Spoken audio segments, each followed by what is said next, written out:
This is Dabu7. Some updated information in regards to the events that took place yesterday in Cleveland.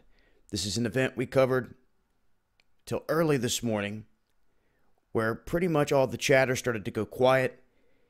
There was a lot of running around different places, different cities that had reports that the police were in them with choppers in the sky, with their lights out, and just multiple reports of potential sightings of this individual.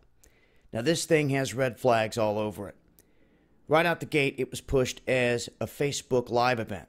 Some outlets still pushing this. After they stated last night, maybe around midnight, the AP finally came out and put a post out and said that this was uploaded, that Facebook has officially stated that this clip was not done live. It was uploaded, like all the rest of the clips that he had. Problem is they took down his Facebook, and we had no way of going back and looking into anything any deeper.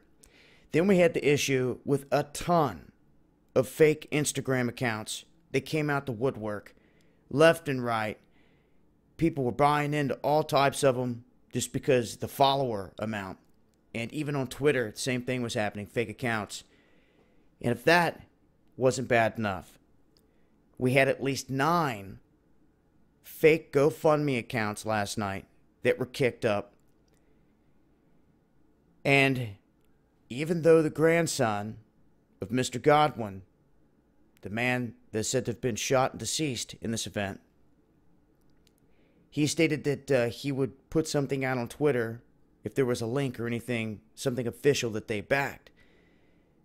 And people were going out of their way to make fake stories saying, grandson said that he's going with this one because GoFundMe is supporting it. And people were picking up on that and copycatting that. And I can't help but think that if someone created one of these fakes and seen they were making money, because one of them had like $20,000 last night, that they created another.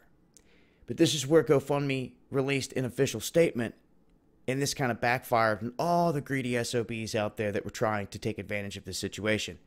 They said that every single dime to any account in this man's name is going to the family.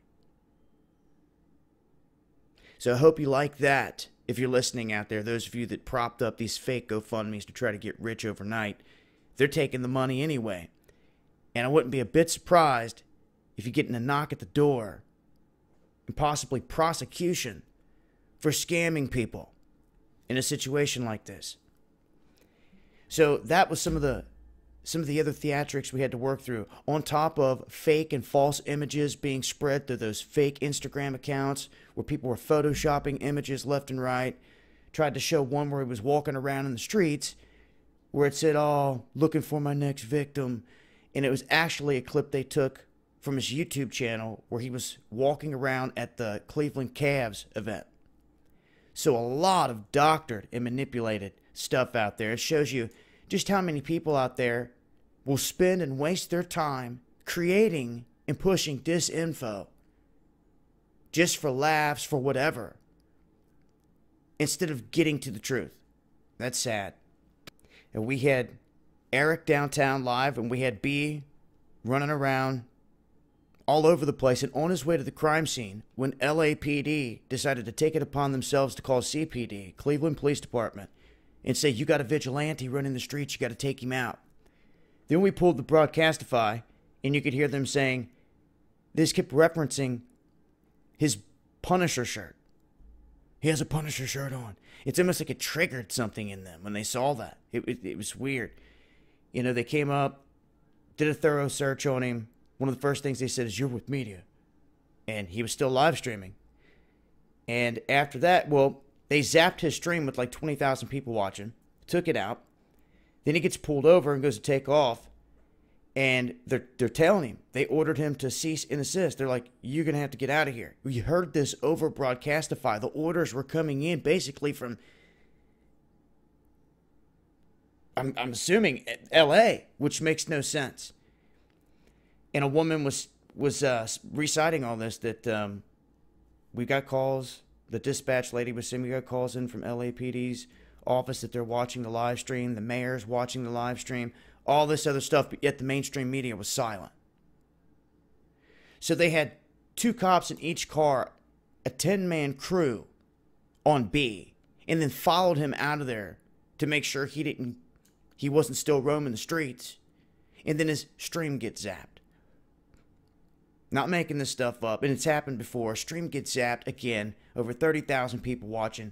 They wipe it out. Everything in the vehicle gets drained down to 1%. Even the dash lights flickered. It happened to us before. So it's not the first time. When we were in Cleveland for the RNC over the Broadcastify, I caught a cat team tracking him out of a bathroom because there were guys with guns sitting there, and they walked up and said something to him before he went into the bathroom. He wasn't even with them. Just was near them for the moment. And we picked up that the cat team was watching and tailing him. When we were in D.C., they zapped everybody's phones. Wiped Erick's completely out. I was live, hit mine to where it just kept going on and off, on and off, on and off, on and off, draining the battery down. In D.C. this most recent time, it was like there was a bubble in the streets. You couldn't get out any information, any texts, any tweets, anything until you were like 2 blocks down the street away from the action and away from the police. Then everything just started coming through. So I said last night, how come they're not pinging this guy? They could track down B in an instant. This guy is where? There's sightings all over the place. And as I stated, they have got to know if this guy's been on social media, which he was at times, making accounts private and everything. His phone was pinging. They know which direction he went in. And there was no announcement to the media, any other towns. All we got was that he may be in different states, Indiana, Michigan, Pennsylvania. Then we come to find out here this morning or this afternoon, they're stating that his cell phone was pinged around Erie, PA. So if that checks out to be legit, then that means he went in that direction. And there's no way they're picking up these pings and they haven't had something. There's no way. There's no way. This thing just stinks through and through. None of the mainstream outlets went to the crime scene. Not a single one showed it. Showed where the man hit the ground, where they had it taped off. None of it. Instead, they refocused on these 2 individuals, that guy's grandson and his girlfriend or wife, and what they had to say. Not a single bit of footage of down there at that crime scene. That's why I said it was critical that someone gets down there and sees if there's blood on the ground. That sees what's there. Maybe you catch a witness. Maybe you find or see something. We need that information. At this point, that's where it all sits. This man's still on the run, the suspect. What they were saying was a Facebook Live shooting, which was not. He ended up saying that he uploaded it. Then there's speculation about all the rest of the footage. This man's still running around is the main thing here. A lot of suspicious things tied to this. And what this guy said, he shot like 13 people in one of those feeds. That turned out to be a complete lie. There was other shootings last night, but I haven't seen anything in connection to this. In Cleveland, 2 people were shot in the head in what looked to be a drive-by. We never did get to the bottom of that. And all we can do is continue to keep digging on this. But I wanted to get this information out there and let it be known. This is where it sits right now. The man's still running around. And I know they've got a ping on where this guy's at. He's got a 2016 Ford. They can track these things. But yet he slipped right past all of them. And that's where it sits, unfortunately, guys. So make sure you're following me on Twitter, at Dabu7 on Twitter. Bookmark undergroundworldnews.com.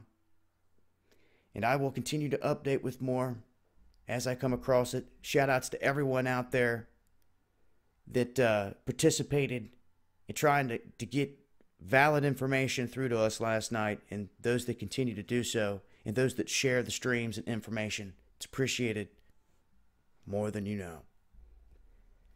It's been Dabu7. Much love, y'all.